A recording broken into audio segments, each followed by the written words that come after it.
laawol kisal ko laawol peewal e ɓantal. Bismillahi irrahmani irrahim. Alhamdulillah wassalatu wassalamu ala rasulillah wa ala alihi wa sahbihi wa man wala wa ba'du. Assalamu alaykum wa rahmatullah. ما زلنا بمشيئة الله جل وعلا في مواصلة هذه المذاكرة وهذه الدراسة في العقيدة الطحاوية لمؤلفه العلامة الطحاوي رحمه الله تعالى، حيث يقول المؤلف رحمه الله تعالى: يهدي من يشاء ويعصم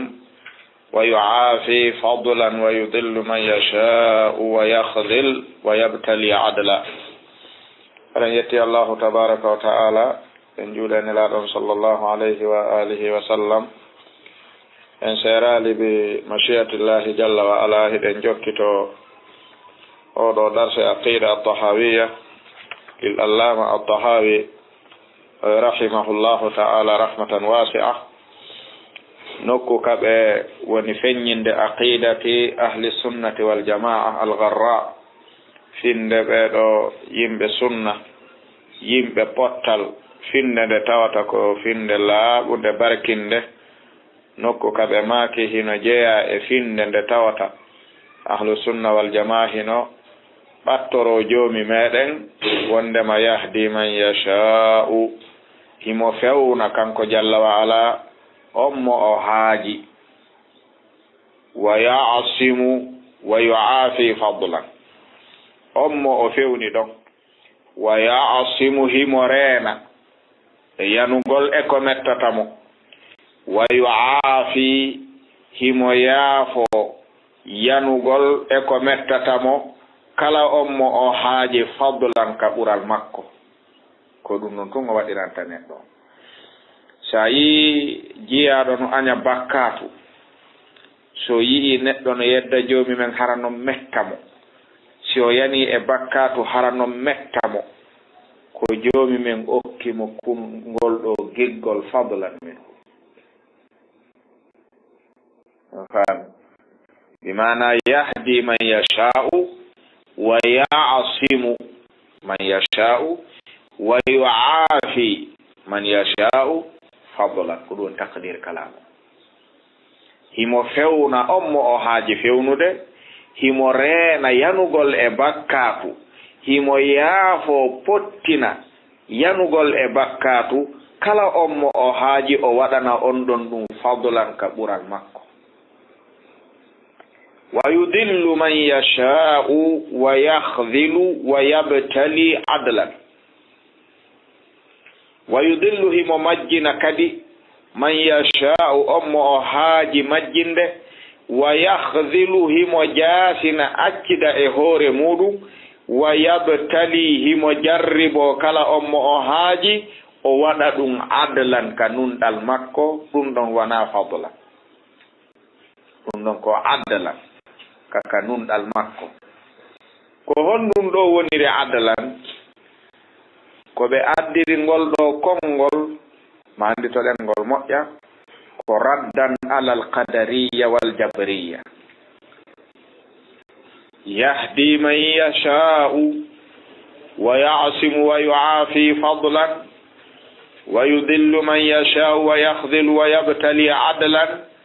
ko raddan alal jahmiya wal qadariya, bimana wal jabriya wal qadariya, wiyoɓe joomi me'en e hoddira majjere,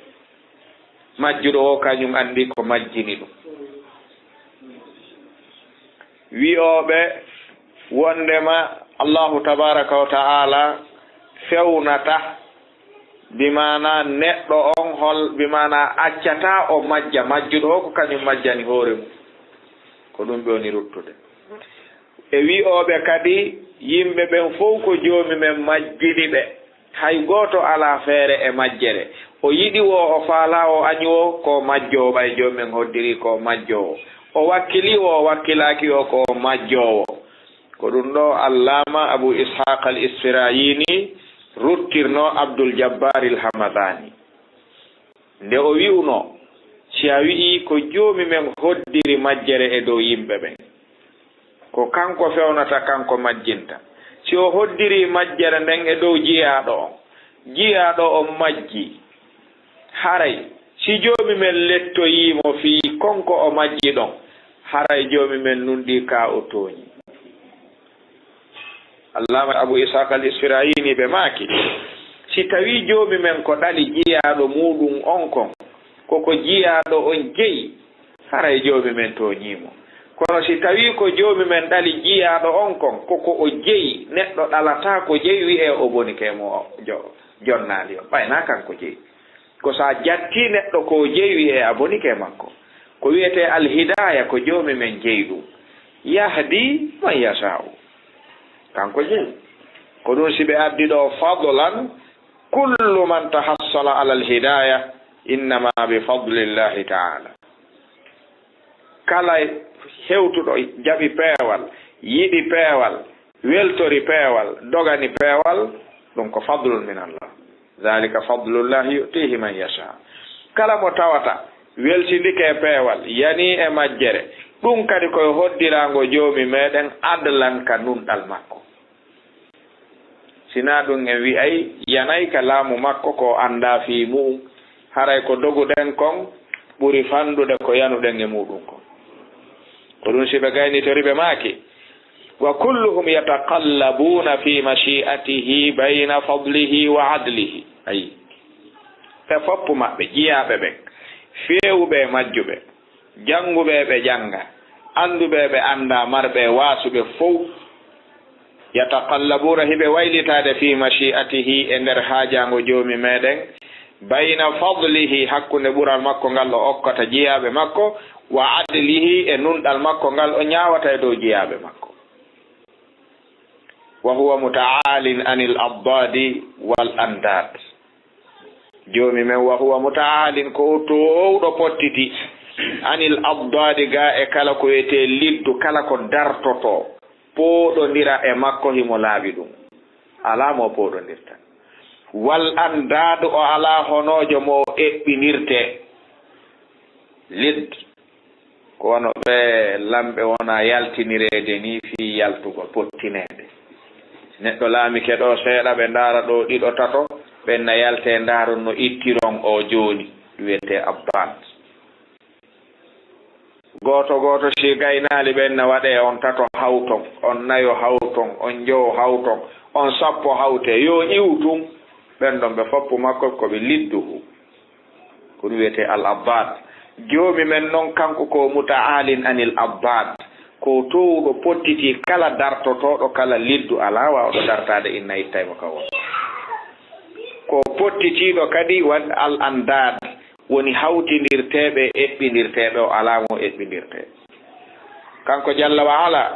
la radda li qada'ihi wala mu'aqqiba li hukmihi wala ghaliba li amrihi idan innama yataqabu ala hadha at-taslimu tam. si tawi la radda ala wawuɗo ruttude li qada'ihi muyango makko ngo wala mu'aqqiba ala jokkitotoɗo heɓɓito wowlita wattita li hukmihi ñawore makko nden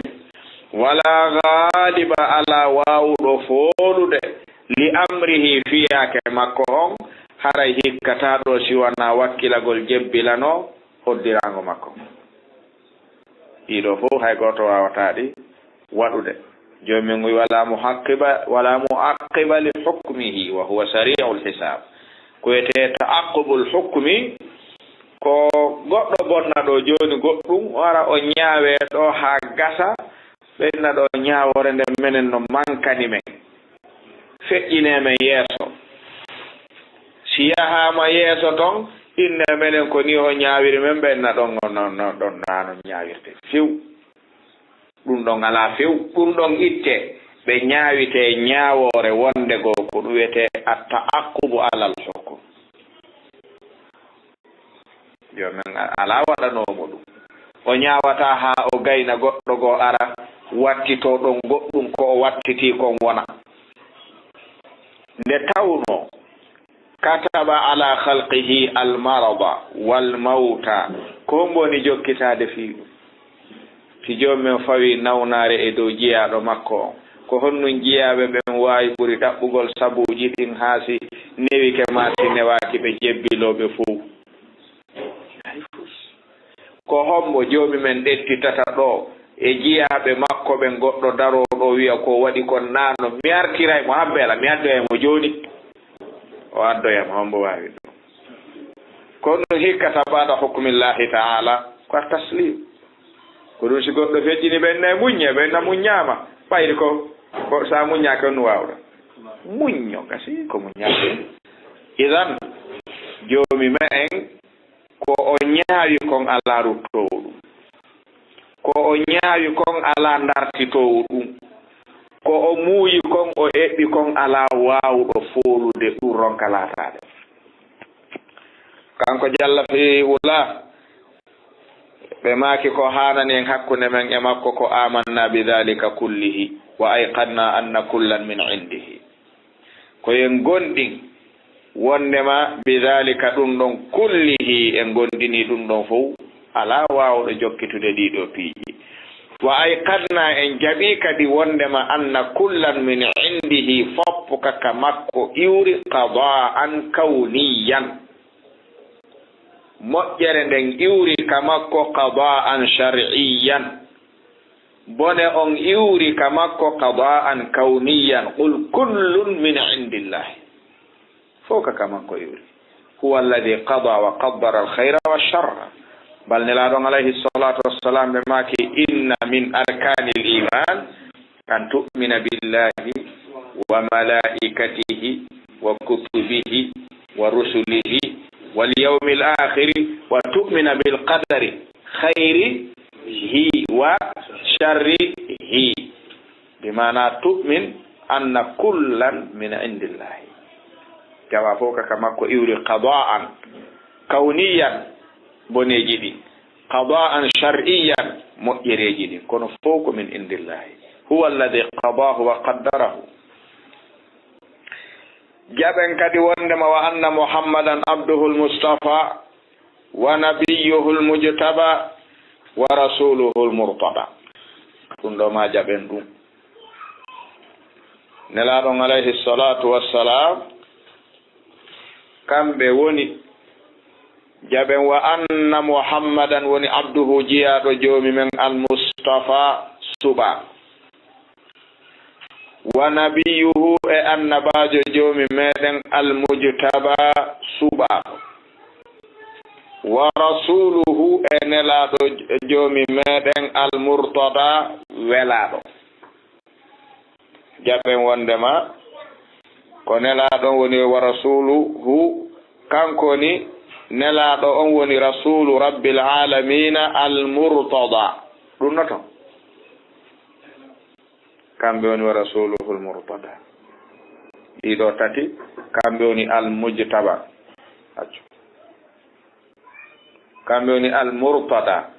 kamɓe woni almujtaba kamɓe woni almustafa ɗiɗo fof ko ya jaɓu ɗum koɓe suɓaɓe kono ko sendi hakkunde almustafa walmujtaba walmurtada bimana mustafa ko e nder mustafa heɓoto mujtaba mujtaba ko e nder mustafa iwata koko suɓa e ko suuta ko nelaɗo woni mustafa suɓaɓe ɓen fii mofte ɓen nelaɗo ɗeɗo mofte sakkitiɗe kamɓe suɓa ɗum ko kamɓe kadi woni suɓaɓe hakkunde moƴƴuɓe ɓen fof ɓe woni ɓurɓe moƴƴude suɓaɓe fii ɗeɗo mofte ɓe woni kadi wa rasuluhu lmurtada woni nelaɗo joomi meɗen mo joomi men wela yo wonu nelaɗo ɗeɗo mofte jaɓen kadi wondema nelaɗo on wa annahu khatimul anbiya kamɓe woni timmode annabaɓe ɓen wa imamul atqiya kamɓe woni ardiɓe huloɓe allahu ɓen wa sayyidul mursalin kamɓe woni kooho nelaɓe ɓen wa habibu rabbil alamin kamɓe woni giɗo jeyɗo tagore men ɗiɗo si tumbi e haqqille neɗɗo ɗi selli haray haqqille ɗe jaɓata lundagol siforɗo ɗiɗo kaɗe hisayɗe jaɓa ɗum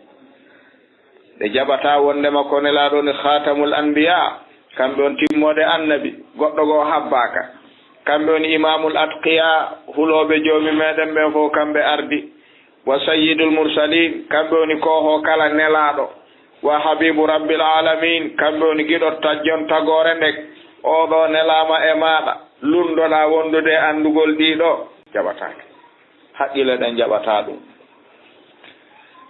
allama at-tahawi ɓe maki wa kullu da'wa nubuwa ba'dahu faghayyun wa hawa ɗum koko jaɓete wa kullu da'wa kala nodditande e kala nodditiɗo annubuwata annabankaku ba'dahu ɓawo nelaɗo faghayyun ɗum ko majjere noon wa hawa e belede ومن يكفر بالطاغوت ويؤمن بالله فقد استمسك بالعروة الوثقى لا انفصام لها نجي ko ɗum timmirta fiɓugol annabajo nelaɗo ala ɓawo nelaɗo idan kala nodditande annabankaku ɓawde nelaɗo on feƴƴi nden nodditande ɗon ko majjere non nden nodditande ɗon ko jokkugol beleɗe noon wona gongare joni mi wi fa illam yastajibu lakum fa'lamu annama yattabi'una ahwa'ahum siɓe notaki ko nodduɗon kon tun ande ko beleɗe ɓe jokkata jaɓen kadi wa huwa al-mab'uthu ila ammatil jinn wa kaffatil wara bil haqqi wal huda wa bin nuri wad diya ko nelaɗo wa huwa al-mab'uthu kamɓe woni nelaɓe ila ammatil jinn faade e dendangal jinnaji ɗin wa kaffatil wara e faade e dendangal tagore nen bil haqqi ɓe nelira gonga wal huda e peewal wa bin nuri e annora wa diya e jalbendi nur annora wa diya e jalbendi ko ɓe nelaɓe faade jinnaji ɗin fo faade tagore nen fo bi mana amma kaffa no serti amma ko natata ko e nder khassatul khassa kaffa ko e fo natata ko ɗum sheyiɓe inni wa huwa al-mab'usu ila ammatil jinn wa kaffatil wara kaffa ɓurata huɓitude amma bi mana jinnaji ɗin koye nder alwara jeeya tagore nde joni noon jinnaji ɗin ɗi foppu majji ala ittitandu nelaɗo no nela e mayo nelaɗo kadi no watta ɗon nela e dendangal tagore nden ko tawti jinnaji ɗin kadi en andi jaka kafa am min al am aywa ɓe ma ɓe watti ɗon ɓe maki wa anna al qur'ana kalamullahi minhu bada bila kayfiya qawlan wa anzalahu ala rasulihi wahyan koye jaɓu anna al qur'ana deftere allahu nen kalamullahi kone konngol makko o wowli ɗum ko ɗuuɗi wa in ahadun min al mushrikina stajaraka fa ajirhu hatta yasma'a kalamallahi afatatma'una an yu'minu lakum wa qad kana fariqun minhum yasma'una kalamallahi ɗum no ɗuuɗi ka joomi men tabintinnani hoore mum alkalam annahu yatakallam mata sha'a wa kayfa sha'a wa bima sha'a joomi men wowlay alqur'ana kone kalamuhu kone konngol makko kanko jalla wa ala jaɓe minhu ko e makko bada qur'ana iwri feeñi ari e me'en bila kayfiya ko alda e andugol en no ɗum iwri e makko qawlan ka konngol ko kanko wowlide en jaɓay tabintina nemmo sifatul kalam en tabintinantamo kayfiyatul kalam ko waɗi en hollama as-sifa on en wirnanama al kayfiya on ko waɗi ɓe wi qaida ahli sunna wal jamaa fi isbati an-nusus sifat nusus sifat ko qaida goto ɓe wi wo al kalamu ani sifati far'un anil kalami fi dhat ma qila fi dhati qila fi sifat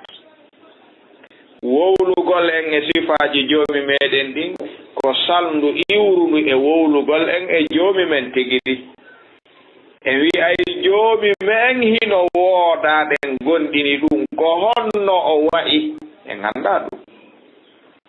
wi en sifa mo tabintinni on en jaɓihimo wooda ko honno o woniri e makko en ganda ɗum alkalamu fi sifat far'un anil kalami fi zat wondema kadi qur'an wa anzalahu ala rasulihi wahyan joomi men tippini alqur'an tawi ko wahyu nde ardi wahyu nde ardi wa saddaqahu almu'minun gondimɓe ɓen gongini alqur'ana ala dhalika haqqan ɓe jaɓi annahu kalamullahi ta'ala ko nde goonga wa ayqanu ɓe felliti annahu kalamullahi ta'ala bil haqiqa ɓe jaɓi ko nde konngol allahu tabaraka wa ta'ala tigiri la majasan kama yadda'ihi ahlu ta'til woɓɓe maɓɓe nayi alqur'ana kalamullahi kono ko majaza la haqiqatan la bal huwa bil haqiqa kalamullahi ko waɗi joom men koye mum bati konngol ngol jaɓen kadi wondema laysa bi makhluqin ka kalamil bariya wanande konngol tagangol wano konngol tagore nden ma sadara min makhluqin fa huwa makhluqun wa ma sadara min al khaliqi fa laysa bi makhluqin qaida on kala ko iwri e tagaɗo koko taga tum wonata kala ko iwri e taguɗo on ɗum wawata wonde ko taga ko iwri e joomi men wo wana ko taga ko iwri e tagaɓe ɓen wo koko taga ɗum qaida on kañi ni ɗen wa